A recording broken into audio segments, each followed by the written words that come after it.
हिंदी सक्तीच्या विरोधात शिवाजी पार्क परिसरामध्ये महाराष्ट्र नवनिर्माण सेनेच्या वतीनं बॅनरबाजी करण्यात आली। काय सरकार आहे परप्रांत्यांना महाराष्ट्रात मराठी सक्ती करायच्या ऐवजी मराठी लोकांना हिंदी सक्तीची करतायत अशा आशयाची बॅनरबाजी करण्यात आली। याचा आढावा घेतला आमचे प्रतिनिधी उमेश करंजकर यांनी। पाहूया। सरकारने पहिली ते 5वी पर्यंतच्या विद्यार्थ्यांना हिंदी सक्तीच्या संदर्भात निर्णय घेतला आणि त्याचा कडाडून विरोध झाला आणि त्यानंतर 3 दिवसापूर्वीच राज्य सरकारने पुन्हा एकदा सुधारित जो आहे तो शासन निर्णय काढला। मात्र तरी हिंदीला जो आहे तो विरोध होताना आपल्याला पाहायला मिळतोय।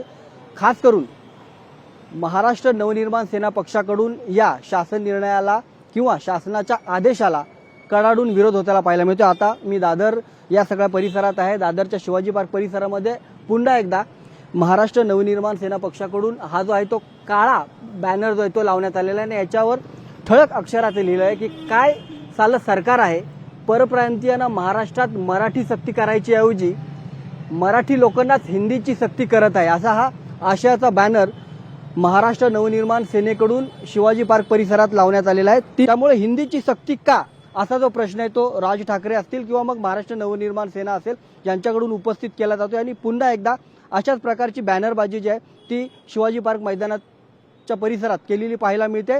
एकूणच काय तर या ज्या शासनाचा किंवा राज्य सरकारच्या निर्णयाच्या विरोधात राज ठाकरे असतील किंवा महाराष्ट्र नवनिर्माण सेना असेल यांनी दंड थोपटलेले आपल्याला पाहायला मिळत आहे। कॅमेरामन सुनील सोबत उमेश करंजकर, लोकशाही मराठी, मुंबई।